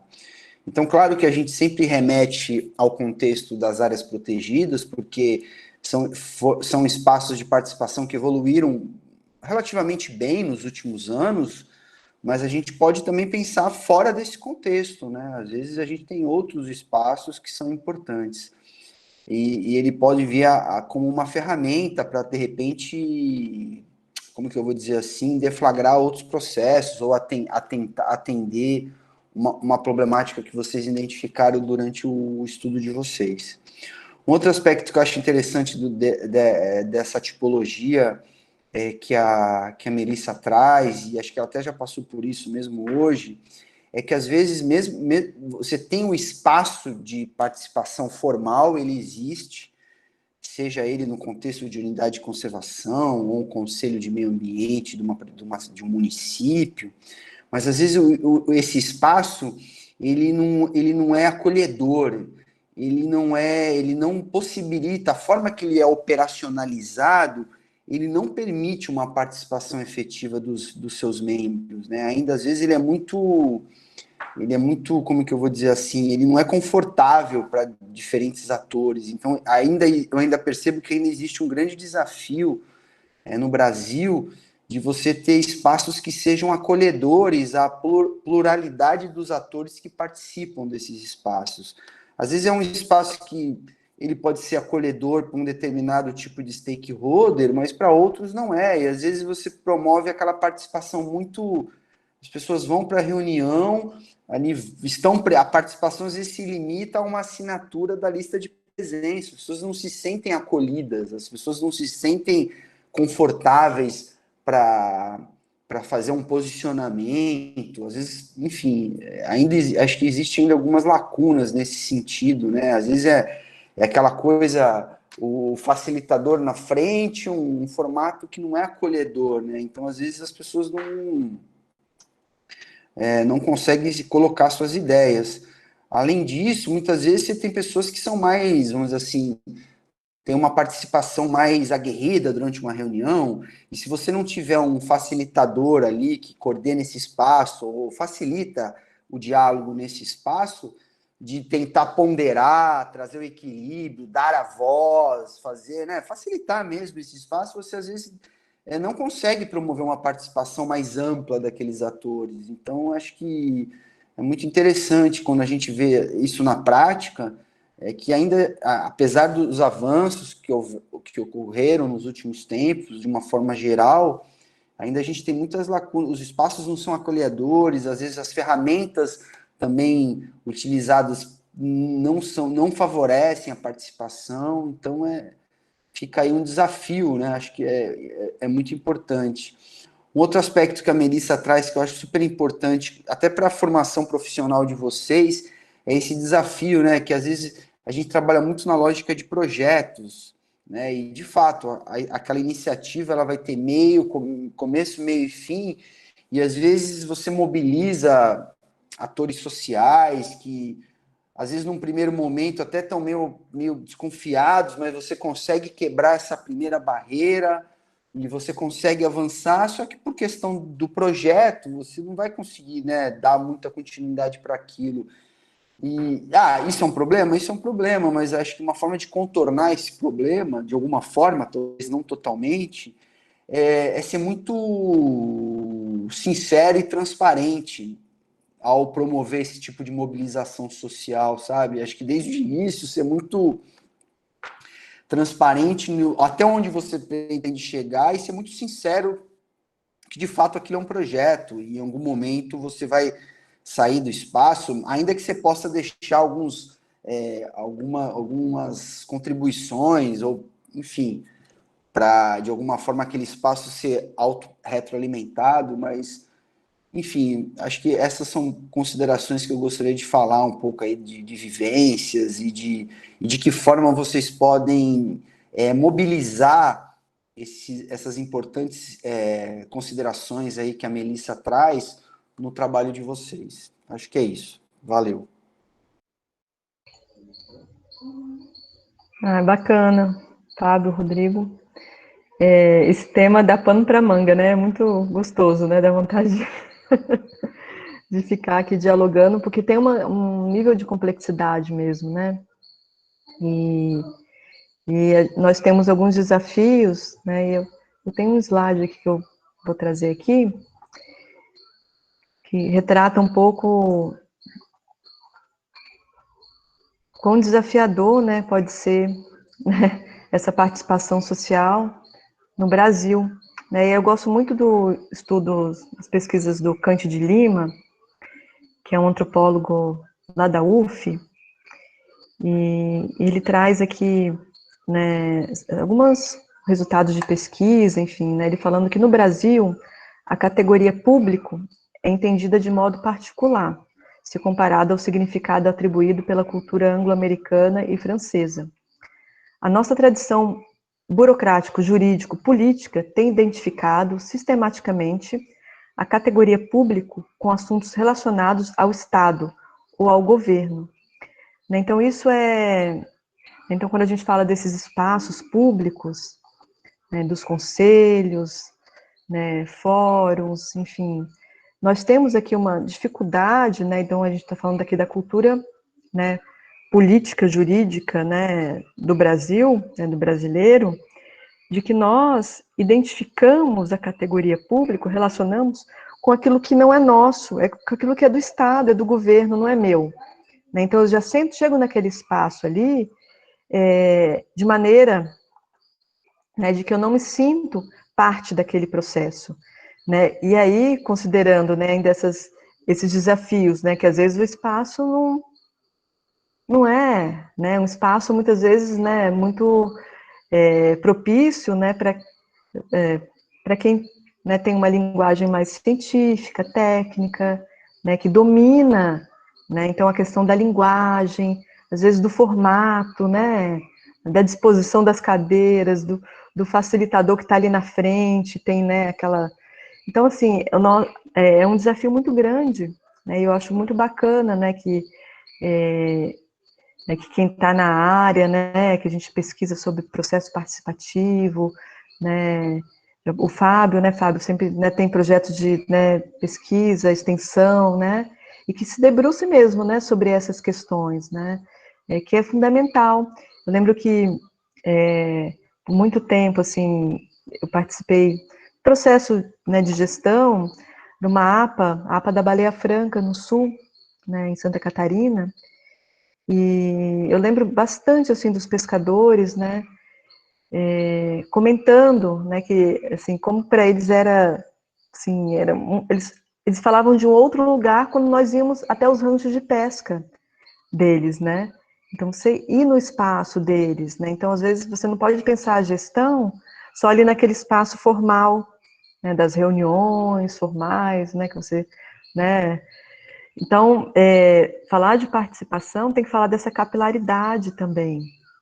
E, enfim, são muitas reflexões, né, muitas questões, né, e nós temos desafios muito próprios da nossa sociedade, né? Então, essa sensação de distanciamento, estranhamento, né, por parte da população em relação às políticas, instituições públicas, né, a sensação de propriedade sobre essas esferas públicas também por parte daqueles que se julgam pertencentes ao Estado, né? Então, nós temos esses dois lados, né? Por um lado, a sociedade se distancia ou fala, né?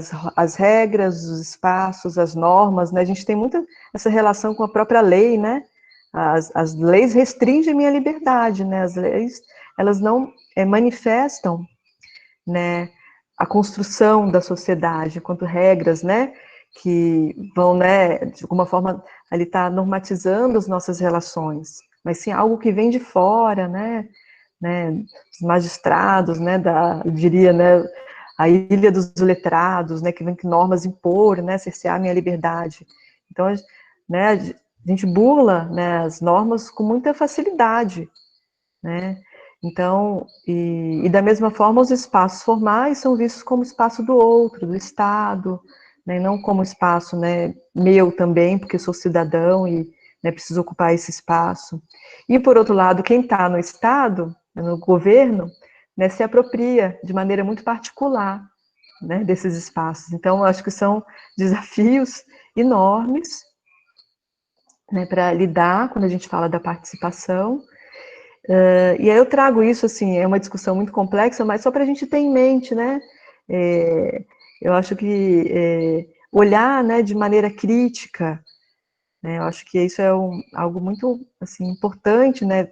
Vocês, né, quanto futuros engenheiros, né, ambientais e que vão estar lidando, né, falar de gestão ambiental, falar de conflito, falar de construção, né, coletiva então olhar o processo participativo de maneira crítica. Eu acho que aí é uma boa entrada, eu diria, né? Então, se a gente está aberto, né, para esse olhar mais crítico, olhar, né, às vezes, esse distanciamento, né? Então, você está ali, às vezes, num espaço, mas consegue identificar, né, quem são, né, de onde cada um está falando, que relações são essas que podem estar ali, né, que estão pouco visíveis, mas, né, que estão acontecendo, né, dos lugares da fala de cada um. Então, acho que esse exercício é bacana, né, de se fazer. Vamos lá, acho que estou me empolgando, já está ficando tarde. Ai, meu Deus. Estou finalizando, gente. Então, para a gente pensar, né, e as pesquisas demonstram onde importantes stakeholders são excluídos, decisões provavelmente entram em impasse e chegam a paralisar ou falham na sua implementação, né, que é isso. Uma decisão construída por um grupinho, depois vai em conflito e você não consegue implementar, né? Porque as pessoas não se sentem parte daquele processo. E aí, vou passar aqui de uma maneira bem rápida, que é algo que eu me debruço mais no módulo, né, no BICT, no módulo de Meio Ambiente e Desenvolvimento, que é isso, olhar sobre os conflitos. Então, falar de gestão ecossistêmica, é falar de participação, diferentes olhares, é falar sobre conflito. A participação implica, né, em conflitos, né, em processo de negociação. E aí, nessa visão, né, muito tempo nessas provas de ciências sociais, assim, se privilegiou uma visão, né, de que o conflito é algo de que o conflito é um distúrbio, né, na vida social e precisa ser rapidamente mitigado. Então, essa segunda posição, né, a gente pode falar dessas duas grandes abordagens sobre o conflito. E essa aqui prevaleceu muito, né, e nós temos aí uma visão que é um pouco mais recente nas ciências sociais, é de que o conflito ele é inerente, né, a qualquer sistema social, né? Então a gente precisa, sim, olhar para esse conflito, né? O conflito precisa ser compreendido, né, para ser mediado, para a gente lidar com esse conflito. Então a gente precisa se identificar, né, os stakeholders, diferentes interessados, né, seus posicionamentos, né, e o que está ali em questão, né, nesse conflito, né? Qual que é o cerne do conflito, o que está em debate ali, quais são os interesses, né? Então, nos processos participativos, né, que estão imersos em conflito, porque o conflito é inerente à vida social, enquanto gestores, né, precisamos olhar e possibilitar espaços para que esse conflito, né, ele seja mediado, né, ele seja administrado, para que não simplesmente cheguemos a legitimar simplesmente, né, as desigualdades sociais, desigualdades de poder, tá? Eu vou passar um pouco mais rápido aqui. Então, o conflito socioambiental, né, ele é compreendido, então, né, então eu trago aqui a visão do Little, enquanto embates entre grupos sociais em função de seus distintos modos de se interrelacionar com o ecossistema, né? Então, esses diferentes olhares, visões, interesses, visões de mundo, né? Às vezes, para um grupo social, uma floresta né, pode ser, né, um local sagrado, e para o outro, não, aqui essa floresta eu quero ela derrubada, né, enquanto um recurso para ser utilizado, né? Então, muitas vezes nós temos embates muito acirrados, né? Então, essas três dimensões do conflito, né? Então, o mundo biofísico, o mundo humano, e nessa interação aqui, ó, ocorre o conflito, tá? Então, né, quando a gente fala, então, do conflito socioambiental, que é o conflito que vocês, né, vão lidar quando a gente fala de gestão ecossistêmica, né? O Brasil, né, ele é um dos campeões em conflitos, né, socioambientais, né, no mundo. Então, existem algumas instituições, né, que fazem mapeamento de conflito. Aqui tem, acho que é lá no estado de Barcelona, tem um trabalho interessantíssimo sobre conflitos socioambientais. Aqui também, a gente, no Brasil, né, algumas instituições, a gente tem a UFMG, um grupo de pesquisa muito interessante que tem se debruçado sobre os conflitos, né, mapeamento dos conflitos ecológicos ou ambientais, socioambientais no Brasil, tá? Então, não é algo, né, esse é algo realmente extremamente relevante. Tá? Então, essa necessidade, né, de identificar qual é o foco do conflito, o que está em jogo, né? E aí existe também uma tipologia, eu não vou me ater sobre isso, mas acredito que todos aqui, eu não sei, acho que todos aqui devem ter feito o módulo de meio ambiente e desenvolvimento, talvez já nesse formato em que vocês fazem análise de conflito. Tem alguém aqui que não fez? Acho que todos já fizeram, né? Porque vocês leem o texto do Paul Liro, se debruçam sobre os conflitos, fazem uma análise de conflito dentro de uma tipologia, interesses. Eu fazia questão de trazer até mais essa parte sobre conflito, porque eu sabia que não tinha dado tempo para os alunos já chegarem aqui nesse módulo, já tendo cursado e visto, né, análise de conflito. Mas eu acho que todo mundo aqui já, né, já teve essa possibilidade de analisar um conflito, né? Então,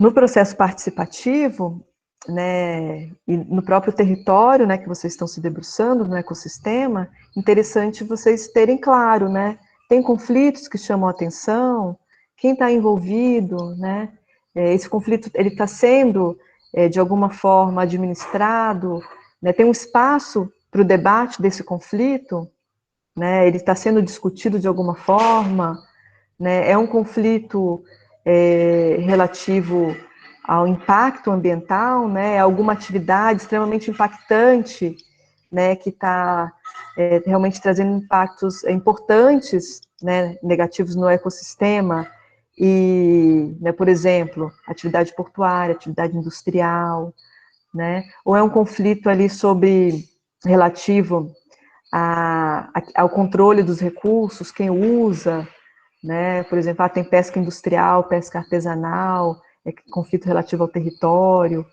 Enfim, eu acho que é interessante essa reflexão ali quando, né, a gente fala da gestão ecossistêmica, de tentar entender qual que é a pauta do conflito, né? Porque a gente está falando de tomada de decisão, está falando de participação, e interessante de alguma forma ter clareza sobre que tipo de conflito, né? Ou é um conflito em torno de valores e modos de vida, né? O que seria isso, né? Dei aquele exemplo, né? De repente, né? Um conflito que envolve população tradicional, né? Que tem um modo de vida, um tipo de uso, né? E de repente chega um grupo social, né? Uma empresa, enfim, que tem outra, né? Olha aquele recurso muito mais enquanto potencial, né, comercial, sabe? Então, se identificar o que está em pauta, eu acho que é um exercício bem interessante, né? Quais são os atores envolvidos, né? Então, nesse mapeamento de stakeholders, isso já vai estar implícito, né? Eu acho que casa muito bem, né? Essa abordagem dos stakeholders com a abordagem sobre conflitos. Tem aqui um pouco sobre essa questão, né, de identificar o que está em jogo, né, identificar os stakeholders, né, que é o início, né, explicitar os interesses, o que está em pauta, como esses stakeholders interagem, né, no sentido de que muitas vezes você tem 2 grupos, ou 3, enfim, bem antagônicos, né, que têm interesses diferentes, né, um quer criar uma área aqui de unidade de conservação, não, o outro quer criar aqui uma indústria, né, alguma atividade de extração do recurso extremamente impactante, sabe? Então, quem são os grupos, né? Como que esses stakeholders estão organizados?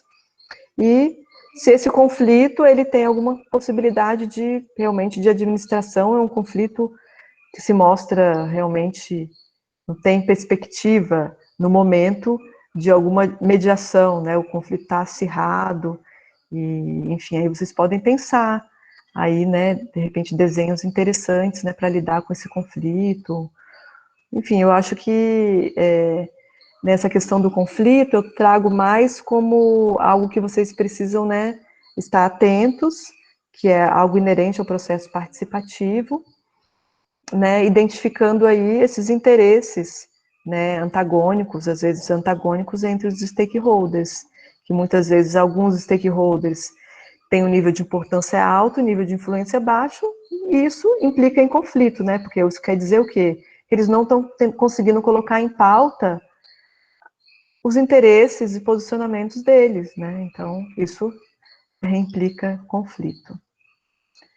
Então, acho que aqui não precisa. E aqui só, não vou passar o vídeo, né? Só para dizer que realmente tem alguns conflitos, que muitas vezes são conflitos que envolvem valores, que são aqueles conflitos que a gente pode chamar de intratáveis, né? São conflitos que dificilmente, eu acho que o caso de Belo Monte é um caso emblemático de um conflito intratável, né? Você não teria um meio termo, né? Uma negociação, né? Uma harmonização de interesses, né? É simplesmente um lado que ganha, um lado que perde, e tem conflitos que são antagônicos, né? Eu trago isso muito no sentido de que há, né, assim, às vezes uma tendência em falar de processos colaborativos, de harmonização, e às vezes não é possível harmonizar, né? E às vezes a gente tem que, né, entender que são visões antagônicas, posições antagônicas, e aí, claro, né, todo o processo de gestão, ele tem princípios, né, e aqui quando a gente fala, então, né, dos princípios, né, da abordagem ecossistêmica, eles são muito claros. A gente não está falando de qualquer gestão ambiental, né, uma gestão ambiental, né, com abordagem ecossistêmica. Então, esses princípios, eles são aquele ideal regulador do processo de tomada de decisão, né? Não é só porque de repente você está num espaço participativo, eu vou parar aqui a apresentação, né, às vezes num coletivo, num espaço participativo, de que de repente aquela maioria quer tomar uma decisão, né, que vai ser uma decisão impactante, né, com impactos sociais, que você vai tomar porque a maioria quis. Né? Se você tem um princípio, né, você tem princípios, né, então claramente aqui a abordagem é ecossistêmica, não cabe qualquer coisa nessa abordagem, né, tem princípios muito claros, então as decisões devem ser pautadas por esses princípios. Né? Então, a gente falei muito, acho que eu me empolguei, mas acho que era isso que eu tinha para deixar. E aí, perguntas, comentários, né, me disponho aí a interagir também, em outros momentos, enfim, eu acho que era isso. Desculpa se eu, né, se eu dei orientação, eu falo aqui, né, o Fábio, o Rodrigo, né, que eu estou dando pitacos, né, sobre o trabalho, às vezes eu posso estar falando alguma besteira também, vocês podem me corrigir, fiquem à vontade. De maneira nenhuma, Melissa, você construiu junto com a gente esse módulo, né? Você sabe bem a mecânica dele, você conhece por dentro, né, as engrenagens do módulo, você está temporariamente participando menos, mas queremos você de volta, obviamente, assim que voltar aí a gente ocupar a vaga que ainda está a ser ocupada, né, de gestão costeira. Então, qualquer ajuda, né, pitacos, opiniões e orientações é sempre bem-vinda. A gente quer aproveitar o máximo aí da sua participação. Quanto à turma, como é que tá tudo bem? Perguntas? Querem fazer alguma intervenção?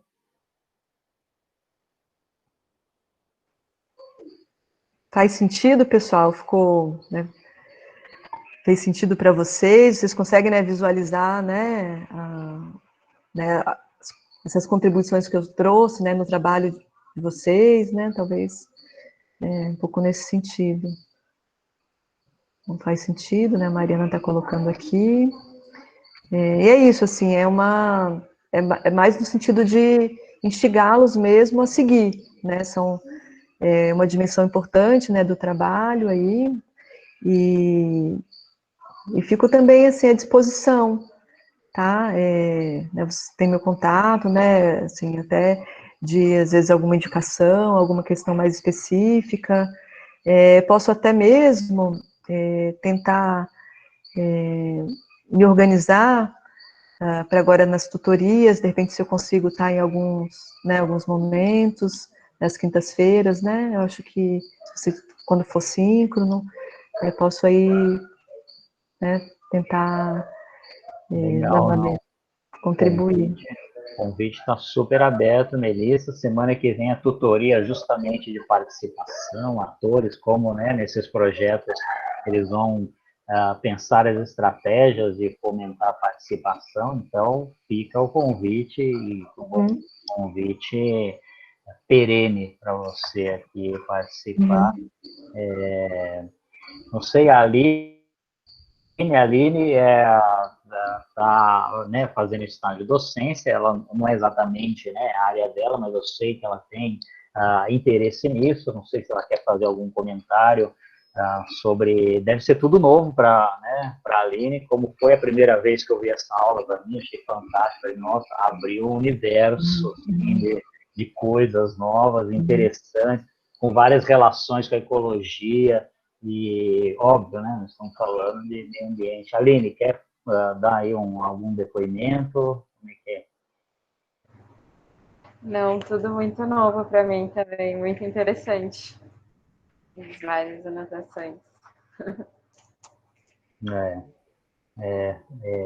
Sem dúvida. Acho que né, até o recado final, né, da questão da democracia com princípios, acho que é um recado bastante importante para os momentos atuais, em que, né, há discursos, né, de,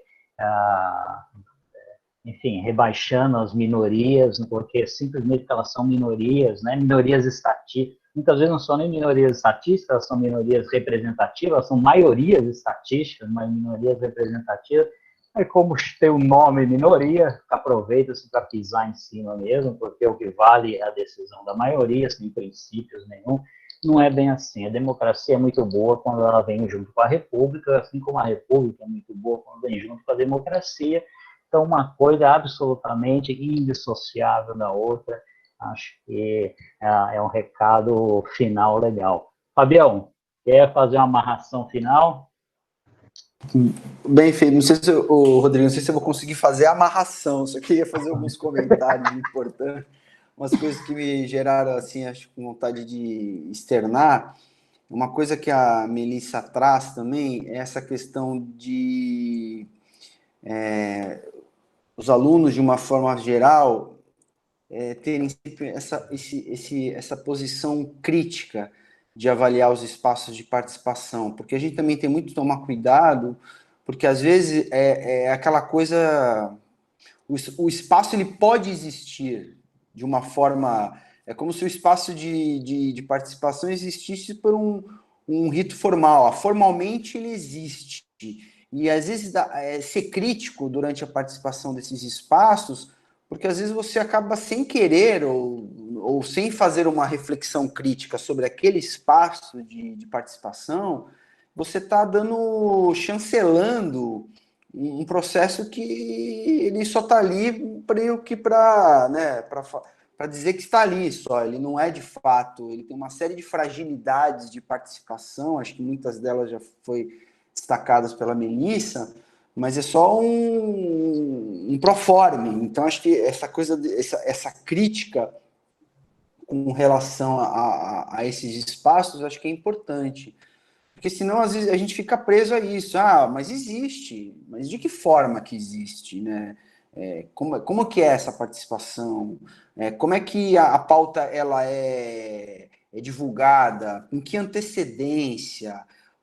As atas são aprovadas, sabe? Até questões que podem ser um tanto quanto do processo, né? De existe um regimento, ele é respeitado, enfim, acho que é importante, ainda mais porque senão às vezes ele existe só no papel e é um pouco preocupante também. Então acho que essa habilidade de ser crítico é muito importante. E eu falo até um testemunho muito pessoal de mesmo, eu não vou citar instituições em particular, mas mesmo espaços que você acredita que eu sou colaborador há algum tempo, a todo momento, às vezes, você tem que dar uma de chato ali, porque senão você vai, por exemplo, você constrói uma moção com seus pares que participam daquele processo, representando aquele colegiado, você meio que encaminha para o órgão que é o responsável pela gestão daquele espaço, e às vezes você não obtém resposta daquela moção que você construiu. Simplesmente ignoram. E aí você está falando, às vezes, de uma instituição que, e aí passa um ano e você não recebe uma resposta de uma moção que você encaminhou. As pessoas, às vezes, tocam com a barriga, sabe? Então, é importante, nesses espaços, ter que ser crítico mesmo ali, né? Com o seu funcionamento.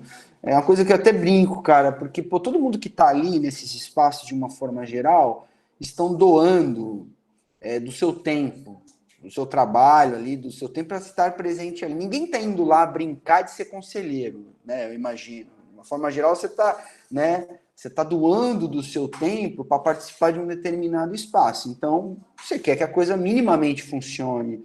Não estou dizendo que você... Enfim, agora, às vezes eu fico muito preocupado de você participar, às vezes, dos espaços que você vê que é uma proforma, é uma coisa que tem que ter. Eu vou conduzir aqui, a gente vai fazendo, então é bastante complicado. Então, acho que essa percepção, essa visão crítica desses espaços, acho que é muito importante de a gente, de alguma forma, provocar isso, e vocês, enquanto profissionais, enfim, estarem sensíveis a esse tipo de coisa. Ainda que eu reconheça que a gente está num processo de aprimoramento dessas políticas de participação, eu acho que ocorreram avanços, mas a gente ainda precisa ir aprimorando isso. Acho que é isso, Rodrigo, que eu gostaria de externar aqui com o grupo e com vocês. Legal, Fabio. Não, ótimo. Acho que é isso, né? Às vezes é isso. Está na lei, se cria, e é uma coisa que não funciona, e pior, serve para legitimar, né? Uma coisa que Esse é o acaba. ponto, cara. Vira um instrumento de legitimação, as pessoas não dão uma devida atenção, as pessoas não leem a ata lá que participaram da reunião, e aquilo vai sendo. Isso é muito preocupante. Para quem acompanha pelos autos, né? Ah, não, foi feita a Que reunião, o teve, processo foi todo mundo instruído. assinou, né? Tá aqui, todo mundo participou, mas é aquela coisa que se diz para inglês ver, né? Você vai numa reunião, você vê que as pessoas não participam da mesma forma, aquilo que você falou, nem todo mundo se sente confortável para colocar suas posições, então acho que É curioso também, é claro que é um desafio esses espaços, mas dependente do ator que se coloca ali, cara, tem gente que leva o tom de voz, né? Já tem mais uma oratória mais envolvente, o cara domina a cena e ninguém mais fala. Então, se você não tiver uma pessoa que facilita o diálogo, que dê voz, que tem essa habilidade de conduzir uma mínima, não digo, né? Conduzir uma reunião dessa é muito complicado. As pessoas não participam porque ficam acuadas, né? Acho que é muito é grande. legal saber que, mais do que ter um talento de mediação dessas reuniões, existem estratégias e ferramentas para que isso aconteça, de forma a ter simetria na participação. Então, são coisas também que, né, podem ser pesquisadas, acho que existe material, né, desse tipo de ferramenta, né, como é que se toca uma oficina dessa, né, de tal forma que todo mundo consiga participar de maneira simétrica, né? É, muito legal. Ah, foi ótimo, Melissa. Mais uma vez, cada vez que assisto essa aula, eu tenho novas ideias e, enfim, tem interpretações novas aí das coisas. Então, acho sempre para mim um prazer aí quando você puxa essa discussão aí com a gente. E se alguém quiser fazer mais alguma colocação ou a palavra da franqueada, eu já vou parando a gravação aqui. Né, fiquem à vontade aí para quem já tiver que sair. A aula oficialmente aqui, a nossa atividade síncrona está encerrada. Valeu, agradeço a todos e a todas aí. Vou parar a gravação.